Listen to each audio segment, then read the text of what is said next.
So I would argue that if we look at the triple nexus, the comparative advantage of humanitarian actors is access, access without any armed escorts, and access is granted only if we have the trust of parties to the conflict. And the problem with contemporary conflict is that they are ever more fragmented. I got an example from my colleagues who were trying to reach Tripoli in Libya from the airport and from there to work throughout Libya.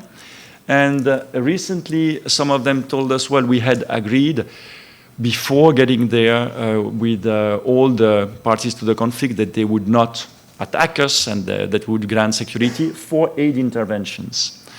But when we went to the ground, we met over 24 checkpoints with 24 different militias. And these militias, re-emerge, merge, or create new alliances every day. So if we get security guarantees on the eve of getting there, the next morning we have to renegotiate this on the ground. And if each of them is not convinced that we are purely neutral, independent, and humanitarian in what we want to do, we are excluded. So this is just to tell you that in some instances, this is really of the essence, to leave no one behind. So let me conclude by looking at this in the framework of South-South cooperation and the emergence or re-emergence of emerging economies as major actors globally, also in the aid market.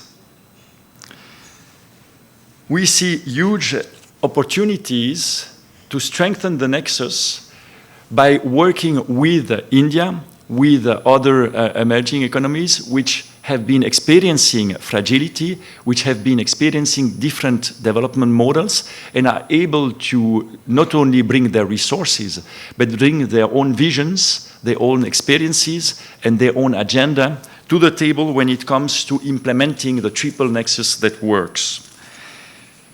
We have really moved towards trying to establish equal, fair partnerships, which are not, as they used to be, often are biased because inequality in terms of resource availability.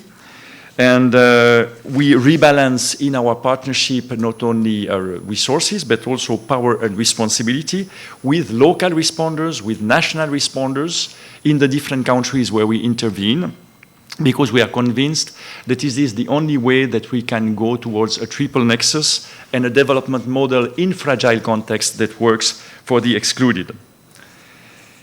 If I just look at India to conclude, it's a country I really don't know well. As Yasmin kindly mentioned, I'm very fond of Indian classical music, so I enjoyed the music when I entered the room, and I hope I will have more time during the week to enjoy even a concert.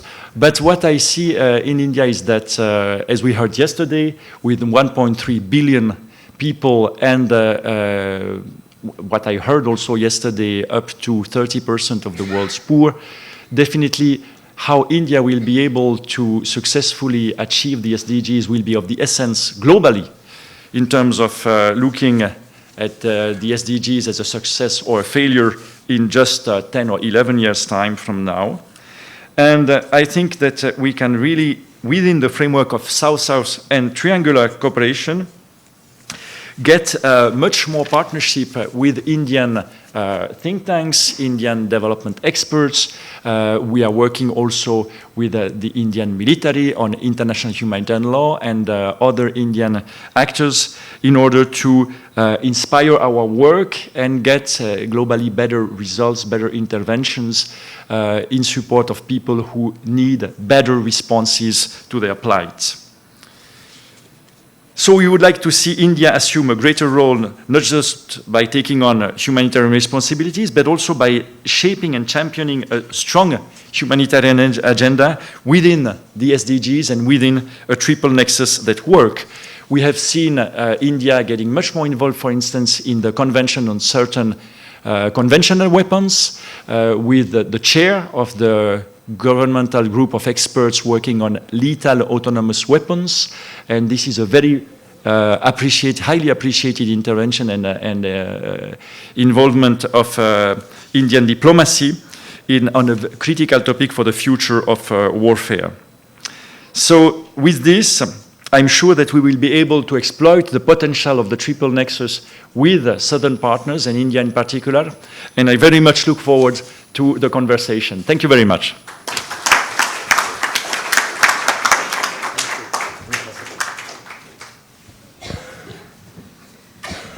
Thank you very much, Gilles, for really making that very strong pitch for considering the triple nexus of humanitarian development and peace and security for people-oriented sustainable results.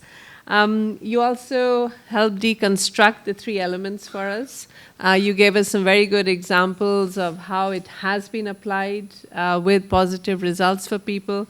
And you've also advocated very strongly for South-South and triangular cooperation in it, and highlighted the role that India can play.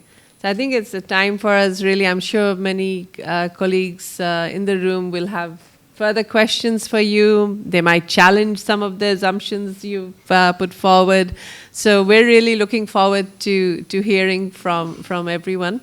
I won't know names, so please do introduce yourselves as you make your question or your comment. And we have about half an hour, 20 minutes? Half an hour. Half an hour, okay. Please, sir.